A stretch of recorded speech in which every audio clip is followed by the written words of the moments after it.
Ayan, muli, palakpakan po natin ang ating Diyos na buhay at Diyos na tunay na nagbibigay ng grasya at biyaya sa atin. Amen ba?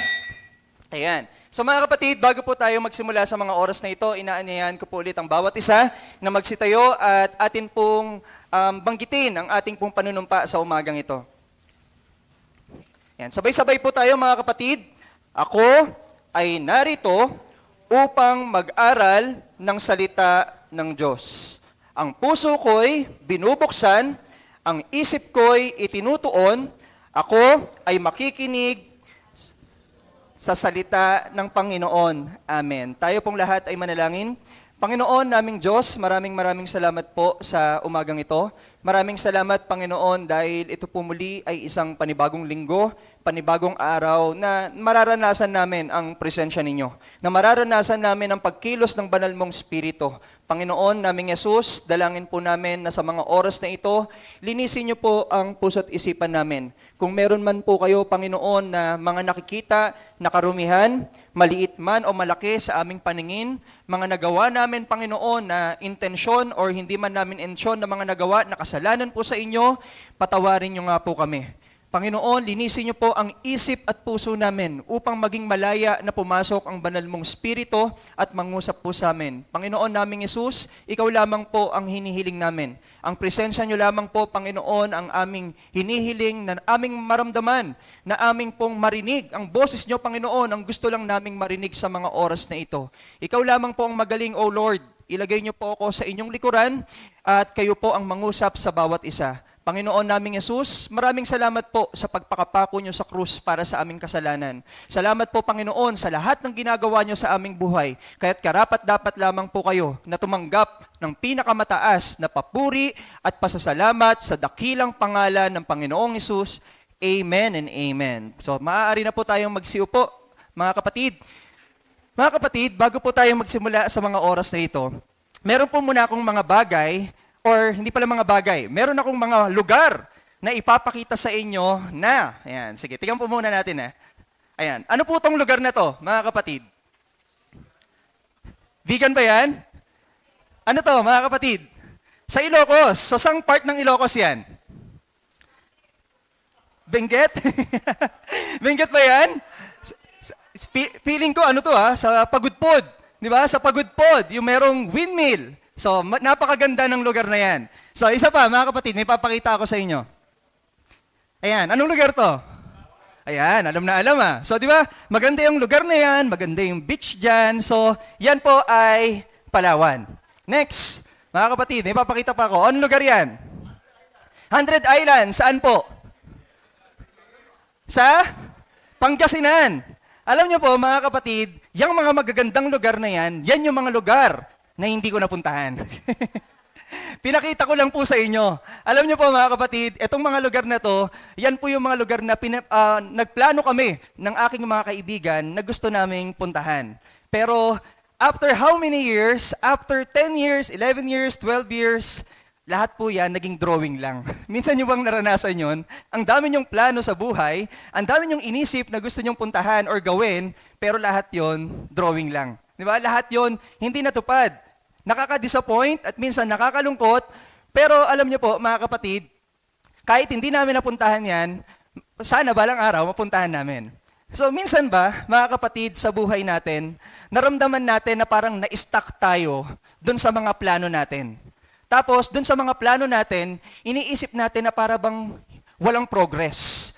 Di ba? Walang nangyayari, hindi parang nagde-develop yung buhay natin. Minsan ba naisip natin yon? Siguro, iba naisip sa atin dito, ano na kayang takbo ng career ko? Di ba? Bakit? Ang dami kong plano, pero bakit nandito pa rin ako? Ano na kayang takbo ng relationship ko ngayon? Ang dami kong plano, pero bakit ito lang, yun nangyayari? Di ba? Ano na kayang takbo ng spiritual na buhay ko? Lagi ako natin ng church, pero bakit ito lang yung level ng spirituality ko? Alam niyo po, marami man tayong plano na hindi natutupad at minsan nakaka-disappoint. Alam niyo po, sa plano ng Diyos, there's no room for disappointment. Naniniwala ba kayo doon? Amen. Magsabi nga ng amen ang naniniwala na sa plano ng Diyos, there's no room for disappointment. Nauna na yung bata.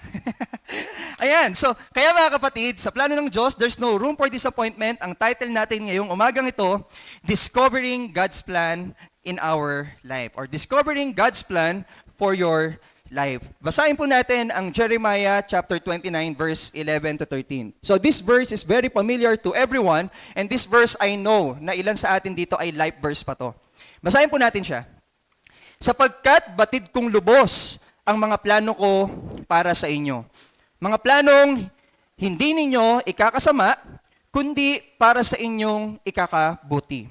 Ito'y mga planong magdudulot sa inyo ng kinabukasang punong-puno ng pag-asa. Verse 12, kung maganap na ito, kayo'y tatawag, lalapit at dadalangin sa akin.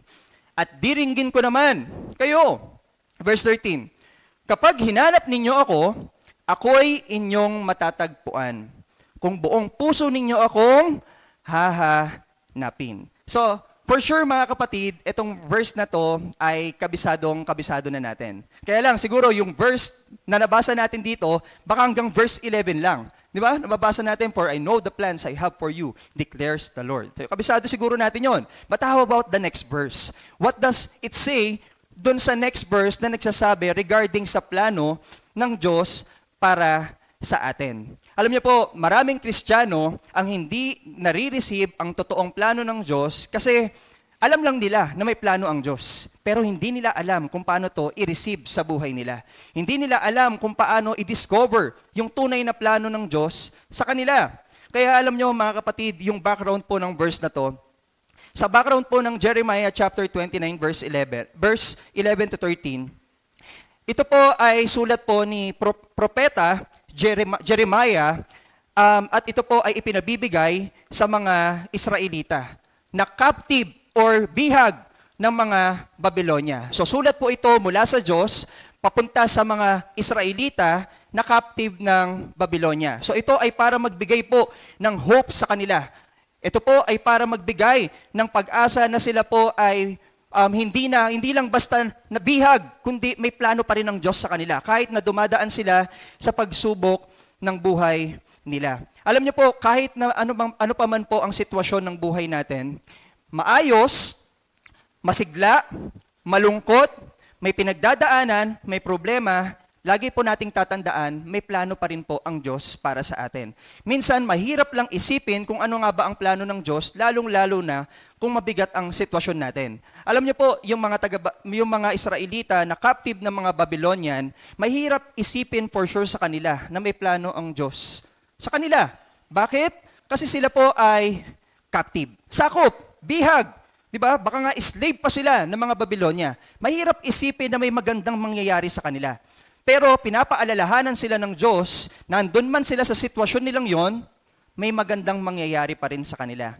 Same thing with us, mga kapatid. Ano man ang sitwasyon mo ngayon, na maganda man yan, masarap man yan sa isip at sa puso, mahirap man yan, may plano po ang lahat para sa atin. Naniniwala po ba kayo na may plano ang Diyos sa iyo at sa akin? Amen. Pakisabi nga sa katabi mo, may plano ang Diyos para sa iyo. So, kapatid, ano nga ba itong plano ng Diyos para sa atin? Maaaring sabihin natin, Pastor, ano yung plano ng Diyos? Oo, naiintindihan ko na may plano ang Diyos sa akin at sa iyo. Pero ano tong planong to na sinasabi sa atin ng Diyos? Actually sa Jeremiah 29:11, makikita na natin kung ano yung plano ba talaga ng Diyos para sa atin. Ano yung sinabi po sa Jeremiah 29:11? Sapagkat batid kong lubos ang mga plano ko para sa inyo. Mga planong hindi ninyo ikasasama. Ano daw yung plano ng Diyos para sa atin? Mga planong hindi ikasasama, kundi para saan? Sa inyong ikababuti. Isa pa, ano po yung mga plano ng Diyos na pinapakita niya sa atin? Planong magdudulot sa inyo ng kinabukasang punong-puno ng pag-asa. So ano tong mabuting plano ng Diyos para sa atin? Minsan, alam niyo mga kapatid, hindi natin na-appreciate na yung mga nangyayari pala sa atin, mabuting plano pala ng Diyos para sa atin. Minsan, akala natin na itong binigay ng Diyos na plano sa akin, magpipigil sa akin para hindi ko magawa ang mga bagay na gusto kong gawin. Tignan po natin yung mga example. Ilan lang po ito sa mga example na pwedeng mabuting plano ng Diyos para sa iyo at para sa akin. So what is God's plan for you and for me?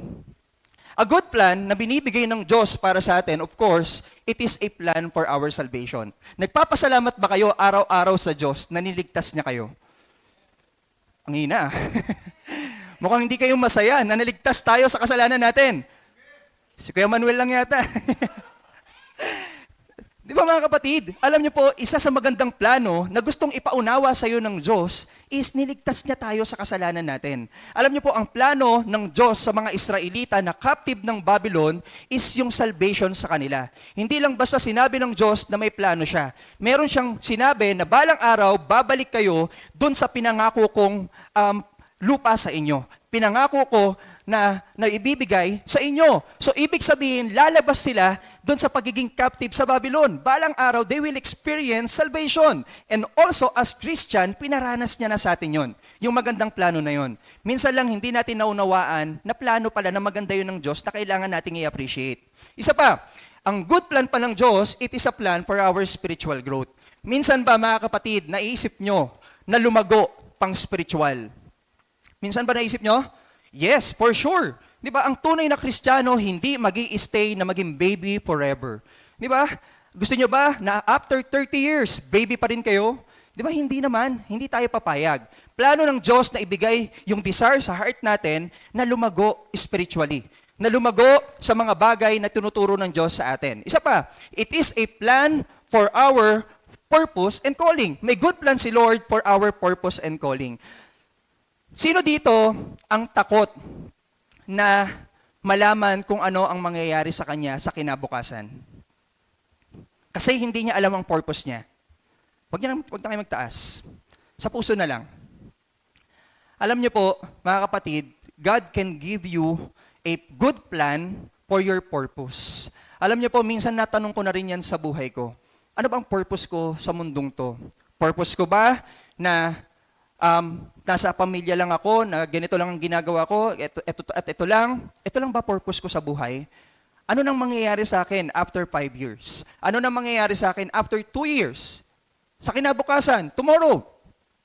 Kapatid, God can give you a good plan for your purpose and your calling. We have many callings, mga kapatid, based on our spiritual gifts. So, that's a good plan of our God for us. Next, isa pa sa mga good plan ng Diyos, it is a plan for blessings and abundance. Alam niyo ba na ang Diyos napakayaman? Naniniwala ba kayo doon? Ang Diyos, ang kalangitan, punong-puno ng mga bagay na pwede niyang ibigay sa atin. Naniniwala kayo doon? God also wants to give you the blessing and an abundance sa buhay natin. Sometimes, hindi lang natin na-experience kasi yung mga maliliit na dumarating sa atin, hindi natin na-appreciate. Di ba? Hindi tayo contented. We are not grateful for the things na binibigay ng Diyos dun sa maliit. Kung sa maliit pa lang, hindi ka napagkakatiwalaan at hindi ka na grateful, what more? Di ba? Sa malaking bagay. Sa tingin ba natin mapagkakatiwalaan tayo? So God wants to give you blessings and abundance sa buhay nyo. Isa pa, mga kapatid, also, our Lord, a good plan of our Lord for us, He wants to give us guidance and wisdom sa buhay natin. If God is guiding you sa isang bagay, wag na po nating isipin na kinukontra tayo ng Diyos. Di ba? Halimbawa lang to. Gustong-gusto mo yung trabahong pasukan, pero hindi ka natanggap. Alam mo yung capacity mo. Di ba? Alam mo yung kaya mong gawin. Matalino kang tao. Ang galing mo sumagot sa interview, pero hindi ka nakapasa. How will you think dun sa nangyaring yon? Will you think of it as rejection? Will you think of it as redirection? Ano sa tingin nyo, yung bagay na yon? Rejection or redirection? Di ba? Kapatid, sometimes, God is rejecting something from us to redirect us dun sa better plan. Di ba? Because He wants a good plan for us. Bibigay siya ng guidance and wisdom sa inyo. Kailangan lang nating intindihin ano bang tinuturo ng Diyos dito. And we need to respond correctly. Di ba? Sa bagay na ginagawa niya. Isa pa, it is a plan for community and relationships. Alam niyo po ba, mga kapatid, isa sa mga plano ng Diyos para sa atin is yung magkaroon ng community and relationship with the other Christians. Di ba? Ang tingin lang natin with the other Christians, hindi Christian. Anong tingin natin sa kanila?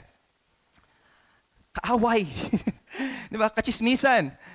Tingin natin sa kanila, isang hindi mapagkakatiwalaan. But the truth is, sometimes, mga kapatid, God plans for us to have a community and relationships with other Christians. Isa pa, it is a plan that may include suffering and trials. Oh, huwag kayong matakot dyan ha. Baka matakot kayo na sa good plan pala ni Lord, part yung suffering and trials. Kala ko ba good plan yan? Pero bakit may suffering and trials? Kapatid, hindi lalago ang isang bagay, hindi mahihinang ang isang kutsilyo kung walang sufferings and trials. Di ba parang ano yan? Parang ginto. Di ba ang isang ginto, hindi magiging pure gold kung hindi siya ilalagay sa apoy, kung hindi siya i-refine. Kailangan din natin dumaan minsan sa suffering and trials ang buhay natin. And we need, mga kapatid, sabi sa Bible, consider it pure joy. Di ba? We need to have a joy kapag humaharap ka sa bawat nangyayari sa'yo. Kasi after all of it, may good plan si Lord sa'yo. And of course, yung good plan ni Lord, maglilid yan sa eternal life, yung salvation natin. So, ayan yung ilan sa mga good plan ni Lord para sa atin na sinasabi sa Jeremiah 29:11. Isa pa, ano pa yung God's plan for you and for me? Yung God's plan, mga kapatid, para sa iyo at para sa akin, this is a plan overflowing with hope. Naniniwala ba kayo doon? Na yung plano ng Diyos sa atin, nag-overflow dyan ang pag-asa. Di ba? Hindi tayo bibigyan ng plano ng Diyos kung walang pag-asa dyan. Di ba? Lagi tayong binibigyan ng Diyos ng pag-asa sa bawat buhay na nagigising pa tayo. Di ba nga, may kasabihan, every gising is a blessing. So kung nagising ka, may pag-asa ka pa. Hindi ko sinasabing wala ng pag-asa yung mga namatay. Kasi for sure, ang pag-asa na nila na kay Lord na kay Jesus na. Pero mga kapatid, consider every gising na may pag-asa pa para baguhin yung mga bagay na hindi mo pa nababago. Sa kasalanan mo, hindi mo pa nasusuko, may pag-asa pa para isuko yan kay Lord. Sa career mo, may pag-asa pa para lumago ka sa career mo. Sa pag-aaral mo, may pag-asa pa para makapagtapos ka ng pag-aaral mo. Di ba? Lahat ng pagkakataon, may pag-asa na binibigay ang Diyos. So may plano ang Diyos. God's plan is filled with His care, provision, guidance, protection, and assurance. Actually, assurance pa lang na mapupunta tayo sa langit, plano na yon na may pag-asa. Di ba? Alam niyo po, kagabi, mga kapatid, etong assurance na to, biglaan lang to. Meron akong isang kaibigan na pumunta sa bahay. Tapos itong kaibigan ko na to, ninong siya ng anak ko. Then, nag-usap kami bigla patungkol sa insurance. Sabi niya, kumuha na daw siya ng insurance, kumuha na daw siya ng St. Peter. Kung isipin natin, St. Peter, ano to, mamamatay na ba ako? Di ba? Kumuha na daw siya ng mga ganon. Tapos, marami siyang bagay na ginagawa, nag-iipon, may budget, may emergency fund, para magkaroon siya ng assurance. Then, one time, isang beses, biglang nag-usap kami patungkol sa debt. Di ba? Sa debt. Nagulat ako, nag-open siya ng ganon. And the Lord spoke to my heart. Di ba? Yung Lord biglang inilagay sa isip ko, share the gospel to that person. Para mabigyan siya ng pag-asa patungkol sa kamatayan. Kasi tinanong ko siya, ang ganda ng mga plano mo, bro ah. May insurance ka, may St. Peter ka, hindi mahirapan ng pamilya mo pag nawala ka. Ang tinanong ko siya, may assurance ka rin ba pag namatay ka? May assurance ka ba kung saan ka mapupunta? Sabi niya sa akin, yun lang. Napayun lang siya. Sabi niya, dami kong pera. Sabi niya, may insurance ako. May St. Peter ako. Yun lang. Hindi ko alam kung saan ako pupunta. Pero yung tono niya, ng pagkabanggit sa akin, mga kapatid, medyo may tono ng pagkatakot. Di ba? Natatakot siya. So, sabi ko sa kanya, alam mo bro, kung sa insurance, may assurance tayo na may marireceive ang pamilya natin kapag namatay tayo. Kung sa St. Peter, may assurance tayo na kapag namatay tayo, meron tayong ataul. Ganda pa ng ataul niya. May design.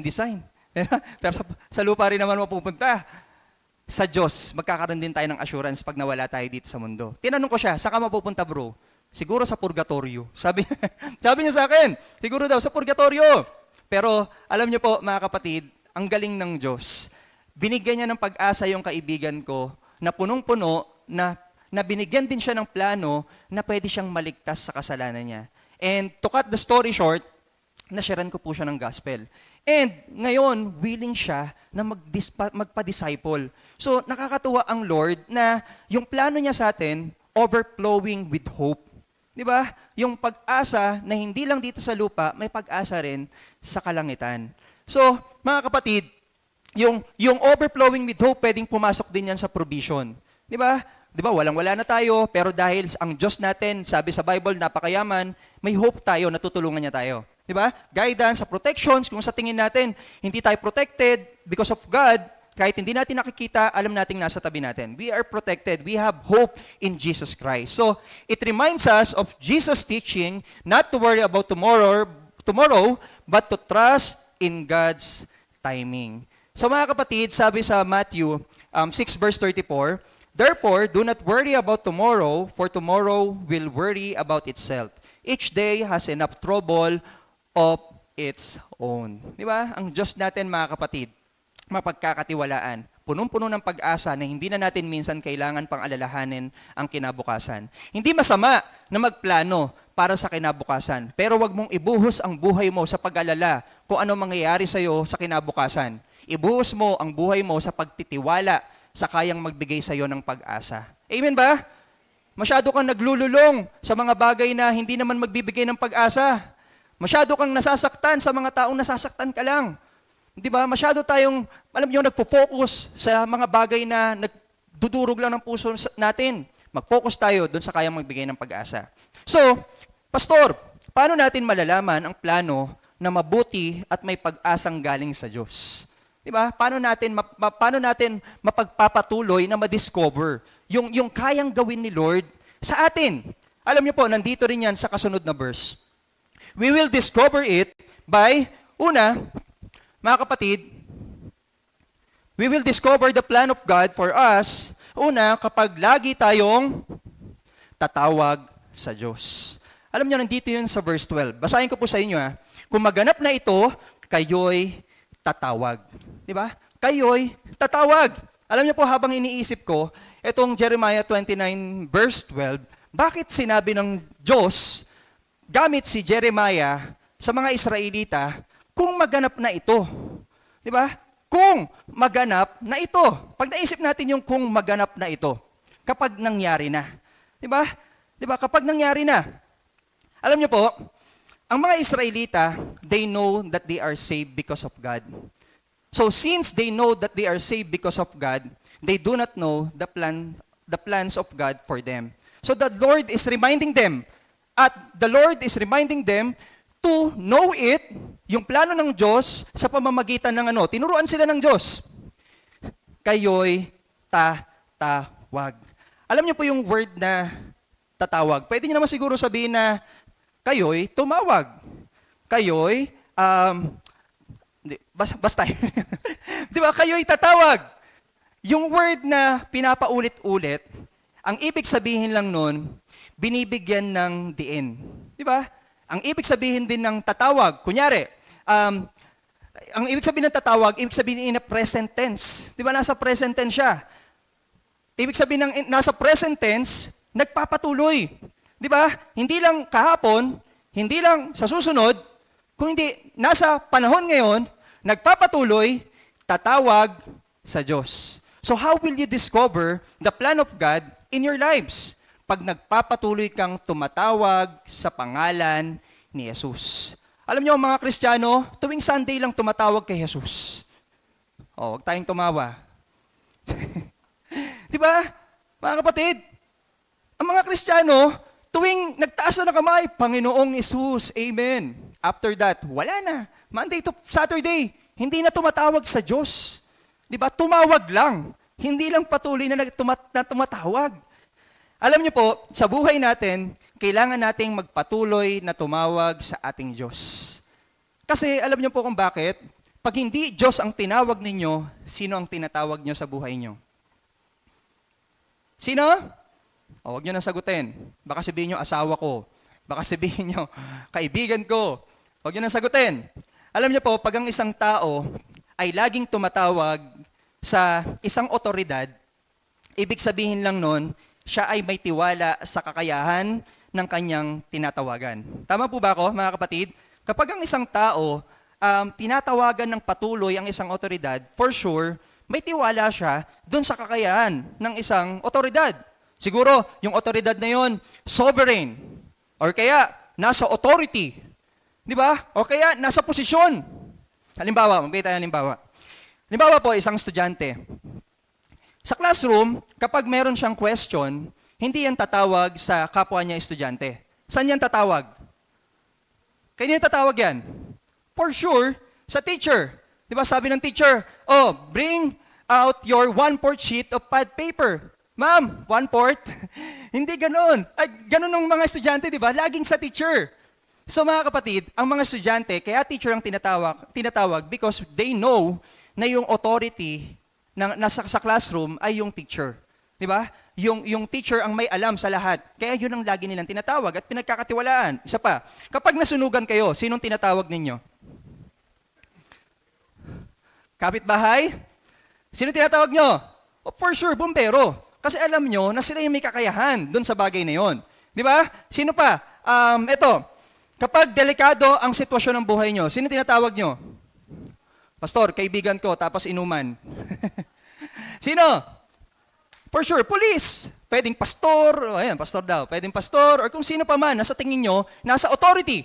Di ba? Kung sino pa man na nasa tingin nyo ay sovereign. So, mga kapatid, katulad din ito sa ating Diyos. Uulitin ko, sa bawat sitwasyon mo, para malaman at madiscover natin ang plano ng Diyos para sa atin, dapat ang tinatawag natin yung sovereign sa lahat. Di ba? Ibig sabihin yung sovereign sa lahat. So sino nga ba tong sovereign at makapangyarihan sa lahat sa atin bilang isang Kristiyano? Siyempre, ang ating Diyos. Di ba? Ang ating Diyos na si Jesus. Pastor, ano nga bang ibig sabihin ng sovereign? Anong ibig sabihin ng bagay na yan? Pag sinabing sovereign, mga kapatid, paki-next slide please. Wala? Ayan. Pag sinabing sovereign, it means being the ultimate source of all power. Ultimate source, pinanggagalingan ng lahat ng kapangyarihan. Hindi lang yon, pinanggagalingan ng lahat ng authority.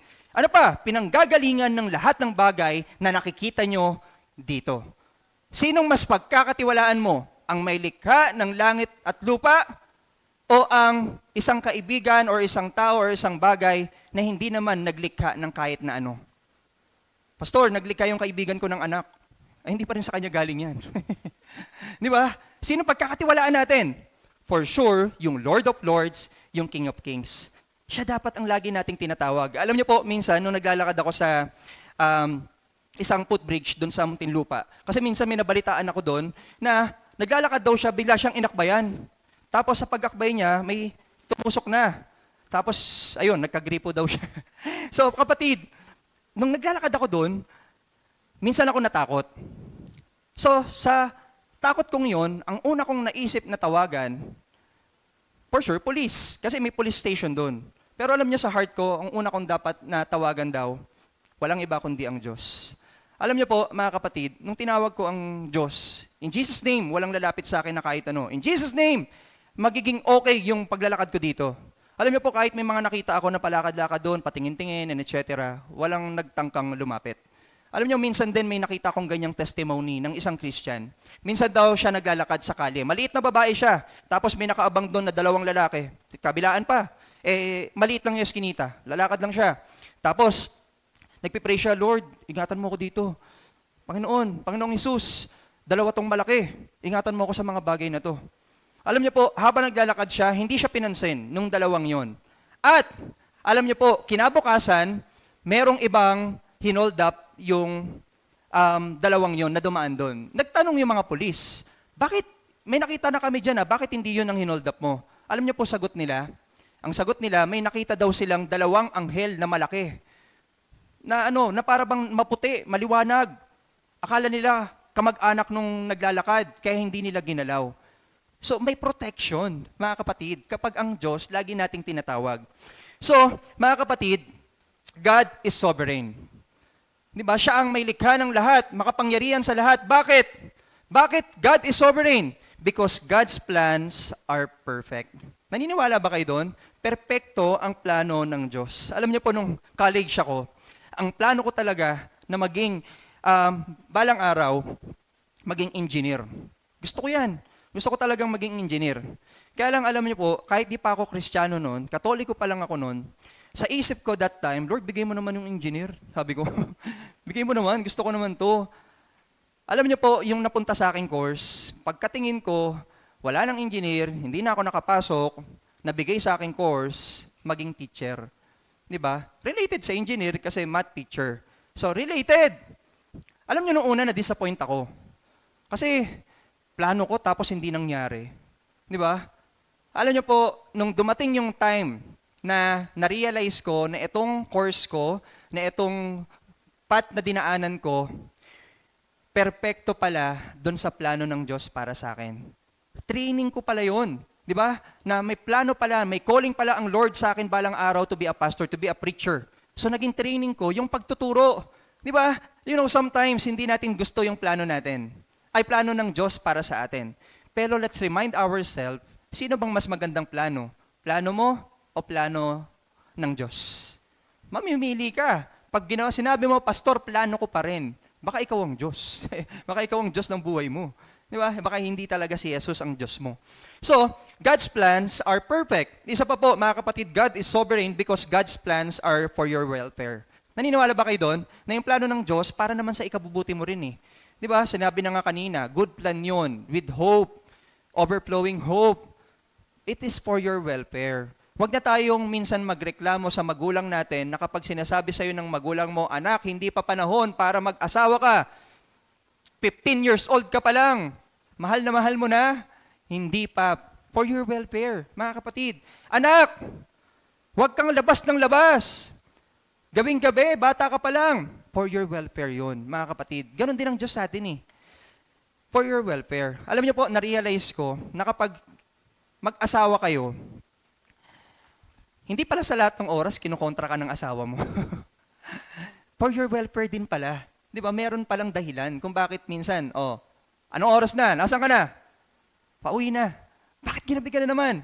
Yun pala, mga kapatid, for your welfare. Gusto ka rin pala niyang maingatan. So same thing with our Lord. Minsan pinipigilan ka ng Lord sa mga bagay na gusto mo because for your welfare. Wag nating isipin na KJ ang Diyos sa atin. Di ba? Minsan iniisip natin ang KJ ng Diyos. Minsan may nakausap akong ganyan, mga kapatid. Totoo to nakausap ko siya.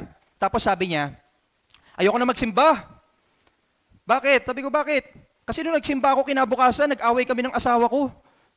Ano naman? Kasi dati hindi kami nag-aaway nung hindi kami nagsisimba eh. Ngayon nag-aaway kami, parang naging magulo. Aba, kapatid, baka pinakita lang ng Diyos yung mga kamalian na dapat nyong ayusin for your welfare.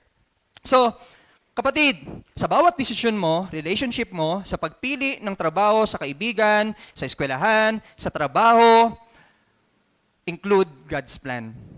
Tumawag kayo sa Kanya. At kapag tumawag tayo sa Kanya, huwag tayong magmadali na magpabugso-bugso sa emosyon natin. Trust in God's timing. Diba, tinawag mo ang Diyos, Lord, bibili ba ako sa 3-day sale? Madaling-madali ka na. Tinawag mo pa ang Diyos, kung bibili ka na rin naman, Lord, ang dalangin ko, makahanap ako ng babaeng mahaba ang buhok. May nakita ka mahabang buhok, tas nakatalikod. Dahil pabugso-bugso ka na ng damdamin mo, sinunggaban mo, niyakap mo, pagharap sa'yo, lalaki pala. Di ba? Mamadali ka kasi. Di ba? Trust in God's timing. Kapag tumawag ka sa Kanya, trust in Him, kapatid. Patience is the key in waiting for God's plans to unfold. Di ba? Maging mapagpasensya. Kapag tumawag tayo, hinintay ang sagot. Avoid rush decisions. Wag na nating taas ang kamay. Ako, aminado ko, may pagkakataon na sa buhay ko, naging mabilis akong magdesisyon dahil sa damdamin ko. But how about you? Masyado ka ba nagmamadali sa mga desisyon mo? Avoid rush decisions. Ask consultation from the Lord. Tumawag sa Diyos. Madalas nagkakamali ang nagmamadali. Trust Jesus as you call Him. Basahin po natin ang Psalms 116 verse 2. Ako'y kanyang dinirinig tuwing ako'y tumatawag. Kaya nga't habang buhay ko'y sa iyo, laging tatawag. Kapatid, naririnig ka ng Diyos. Huwag kang mahiyang tumawag sa Kanya. So that's number 1, mga kapatid. Yan yung una na pwede nating gamitin to discover the plan of God in our life. Di ba? Laging tatawag. Gagamitin ang pangalan ni Jesus. Mag-aas ng consultation sa Kanya. Next, mga kapatid, to discover the plan of God in our lives, laging lalapit sa Diyos. Ito, magkaiba ang tatawag sa lalapit. Ang tinatawag ay binabanggit ang pangalan ng Diyos at nangingi ng consultation sa Kanya. Ang isa, mga kapatid, lalapit. Lalapit. Present tense ulit yan. Continuous, araw-araw, regularly, consistent is the key. para lumago ka sa pananampalataya mo sa Diyos. Basahin natin yung verse 12 ulit, B. Sabi doon, kung maganap na ito, kayo'y tatawag, lalapit. Di ba? Lalapit tayo sa Diyos para malaman natin kung ano nga ba ang plano niya para sa atin. Alam niyo po, sa paglapit natin sa Diyos, regularly na paglapit natin sa Diyos, imposibleng hindi ka maging malapit sa Kanya. May tanong po ako sa inyo, mga kapatid. From 1 to 10, i-rate natin ang sarili natin. Huwag na nating sagutin huwag nyo na rin tignan yung kapatid nyo sa tabi. From 1 to 10, gaano kayo kalapit ng Diyos? From 1 to 10, personal reflection, sagutin natin yung puso natin. Gaano kayo kalapit ng Diyos? May papakita po akong picture sa inyo. Paki-next slide, please. Yan, may tanong ako. Pwede nyo sagutin ng malakas, pwedeng sa puso lang, Pwedeng sa puso lang. Ano ang nakikita nyo sa picture na to? Ayan, sige, bigyan ko kayo ng 5 seconds to think. Ayan, ano nakikita nyo? Iwasan nyo na tong Adobe. Iwasan nyo yung Adobe dyan, Ano nakikita nyo? Yan. So, pwedeng sumagot na malakas, pwedeng sarili na lang, sige. Paki-next, Sino nakakita ng puno? Kung sabi nga ng amen? Ayan, malinaw ang mga mata. Nakita ang puno. Okay, next. Next, please. Businessman or woman? Sino nakakakita? Kung sabi nga ng amen? Amen. Ayan, marami nakakakita. Okay, praise God. Isa pa. Very good window. Nilagay ko na very good window kasi maganda yung window. So, mga kapatid, sino nakakita ng magandang window na yan? Ang ganda nga, di ba? Saan ka ba makakita niyan? Basta-basta. Di ba? Maganda yung pagkakagawa. Teka lang, huwag niyo muna yung next slide, Kapatid, may iba pa ba kayo nakita? Pastor, yung sapatos, parang class A. Pastor, hindi nagupit ng kuko yung babae. Hindi nga, ano pang nakita nyo? Ito, tanong ko sa inyo. Pwede nyo i-reflect sa sarili nyo. Sino nakakita dito? Souls of the people. Sino nakakita ng kaluluwa ng tao? Hindi ko sinabing makakita kayo ng multo, Sino nakakita ng kaluluwa ng tao? You know, our answers shows how we are close to God. Kung ang Diyos ang tatanungin natin sa mga oras na ito, ano sa tingin niyo nakikita niya dyan? Kaluluwa nila. Kaluluwa na pwedeng ilan sa kanila mapunta sa kapahamakan. Kaluluwa na pwedeng ilan sa kanila mapahamak. Kaluluwa na ilan sa kanila baka hindi pa talaga kilala ang Diyos. Alam niyo po, if we regularly seek God, our hearts will understand His feelings. Our minds will grasp His thoughts and will uncover His plan by staying close to Him. Alam niyo po, ang mga Kristiyano na malapit sa Diyos, ang mga Kristiyano na close sa ating Diyos, laging lumalapit at lalapit pa sa bawat araw ng buhay nila, naiintindihan ang plano ng Diyos para sa kanila. Naiintindihan ang puso ng Diyos. Naiintindihan kung ano yung mga nakakasakit sa Diyos. Naiintindihan kung ano yung nakakaplis sa Diyos. Kapatid, alam niyo kung minsan bakit natin nasasaktan ng Diyos? Kasi hindi kayo close. Kasi hindi kayo malapit sa Kanya. Hindi tayo malapit sa Kanya. Kaya tuloy, nagagawa natin ang mga bagay na hindi niya gusto. So lumapit tayo sa Kanya. So how will we know His plans sa buhay natin? How will we know His will? Be close to Him. Lumapit tayo sa Kanya. Kapatid, nakakalungkot. Uulitin ko, ang Kristiyano hanggang Sunday lang lumalapit sa Diyos. But Monday to Saturday, they don't give time to be close to God. They don't give or make an effort to be close to our Lord. Sabi po sa Santiago chapter 4 verse 8, lumapit kayo sa Diyos at lalapit siya sa inyo. Hugasan ninyo ang inyong mga kamay, kayong mga makasalanan. Linisin ninyo ang inyong puso, kayong pabago-bago ang isip. Kapatid, lumapit sa Diyos. Alam niyo, ang Diyos nandyan lang na. Di ba? Nandyan lang siya. Tayo lang din ang nagbibigay ng hindrance para hindi tayo maging malapit sa Kanya. Make an effort. Niligtas ka na nga ng Diyos eh. Ayaw mo pang lumapit. Di ba? Binigyan ka na ng pagkain. Ayaw mo pang kainin. Lumapit tayo sa Kanya. Pag sinabing malapit, close, parang isang close na kaibigan or close na asawa. Di ba ang isang close na magkaibigan, lahat ng nararamdaman niya, sinasabi niya doon. Lahat ng alam ng kaibigan niya, sinasabi rin sa kanya. Kapag close kayo mag-asawa, nararamdaman ng asawa mo, sinasabi niya rin sa'yo. Ang nararamdaman mo, sinasabi mo rin sa kanya. Same thing with our Lord. Di ba? Pag close kayo, for sure, sasabihin sa'yo ni Lord lahat ng mga plano niya para sa'yo. Be close to Him. We will not discover the plan of God in our lives if our hearts is far from God.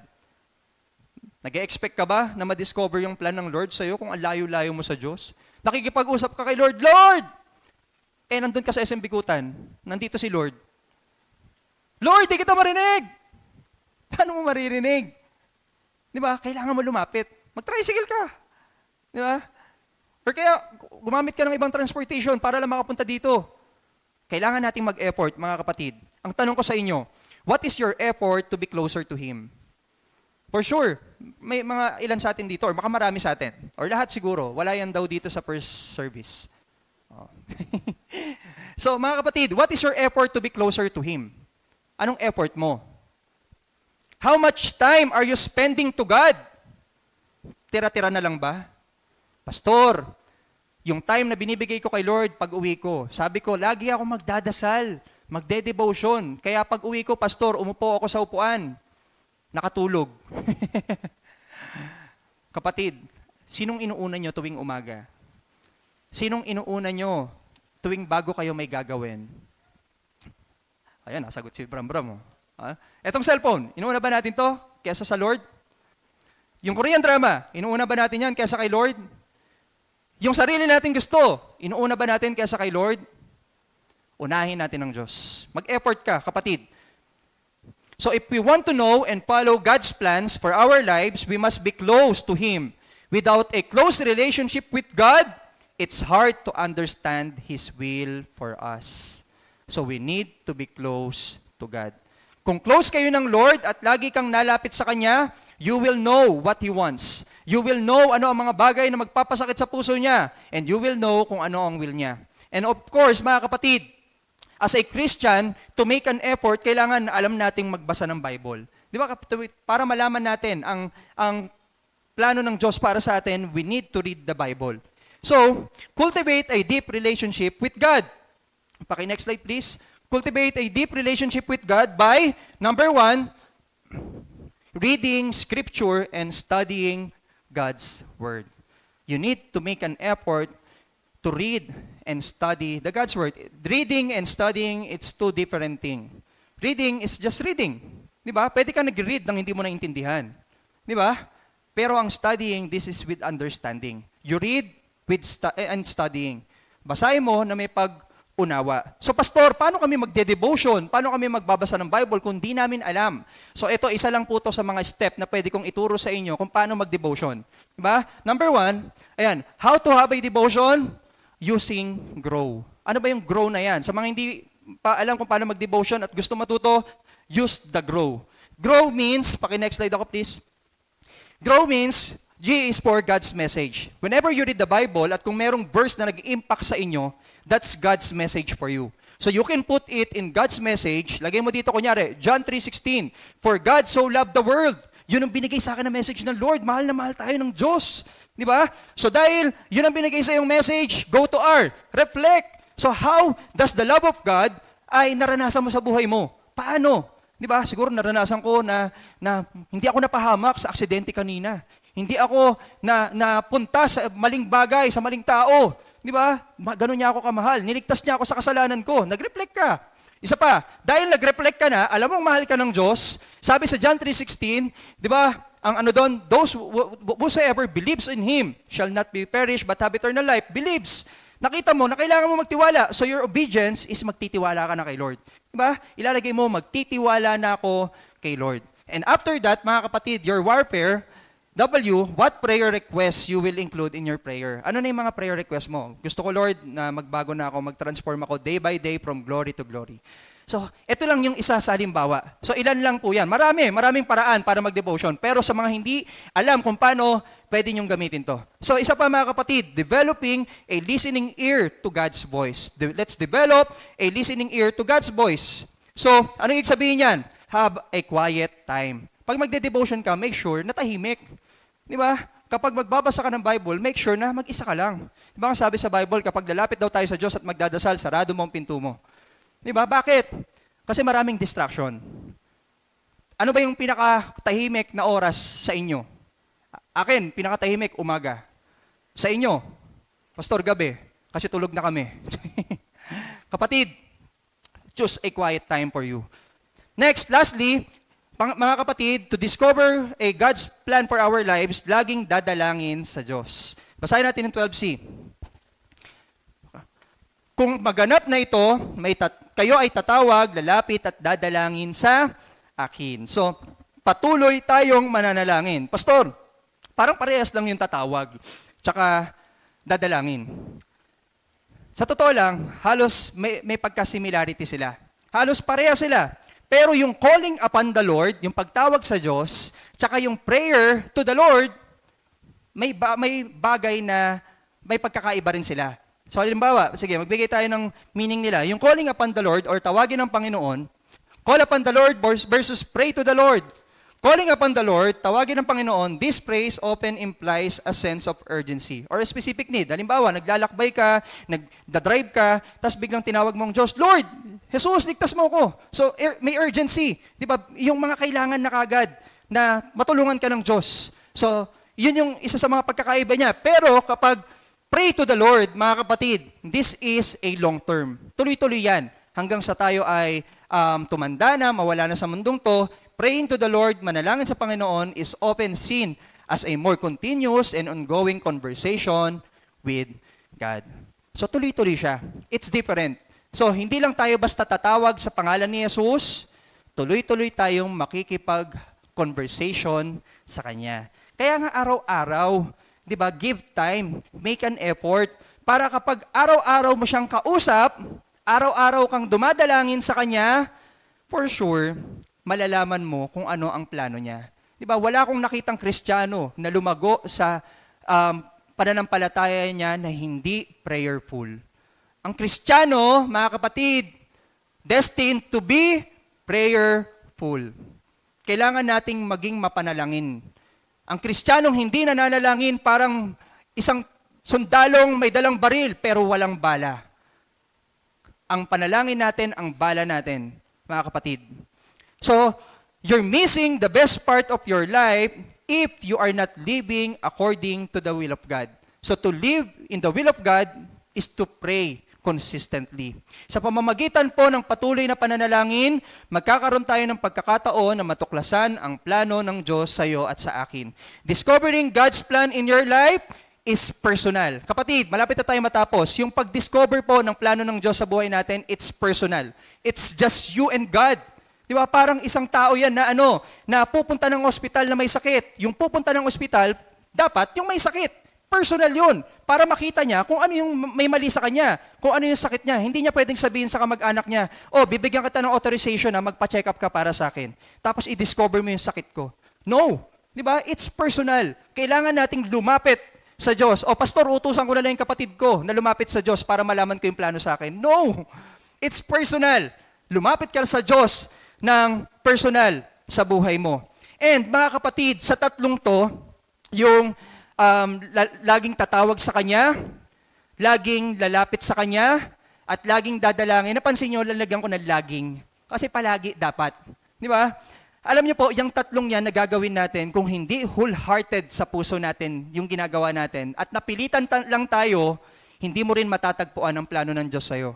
Ano sabi sa Jeremiah 29:13? Di ba? If we are not wholehearted to come, kapatid, binaliktad ko lang if we are not wholehearted to come to God, mga kapatid, to seek Him and call Him, we cannot find Him. But if we are wholehearted, buong-buo sa puso mo, gusto mo talagang malaman ang plano ng Diyos sa pamamagitan ng tatlong yan, malalaman mo ang plano niya. Ibigay mo ng buo ang puso mo. And as our conclusion, mga kapatid, always remember that the plan of God is the best. Amen ba? Ang hina, amen ba? Bakit the best? Kasi Diyos siya sa atin. Amen? Amen. So tayo pong lahat ay manalangin. Panginoong Diyos naming buhay, maraming salamat po sa umagang ito.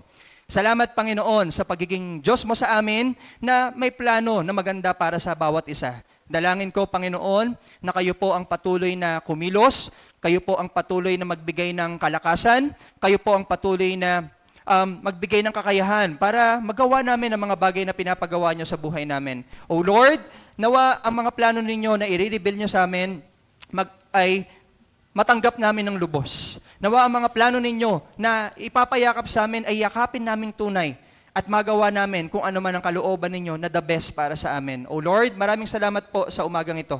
Salamat sa lahat ng ginagawa ninyo. Hindi man kami karapat-dapat, pero Lord, pinaramdam nyo pa rin ang grasya at biyaya ninyo. Kaya Panginoon, ikaw lamang po ang dapat maitaas, ikaw lamang dapat po ang mapapurihan, ikaw lamang po, Panginoon, ang mabibigyan ng kagalakan at kalwalatian. Sa inyo po lahat ng papuri at pasasalamat sa pangalan ni Jesus. Amen and amen.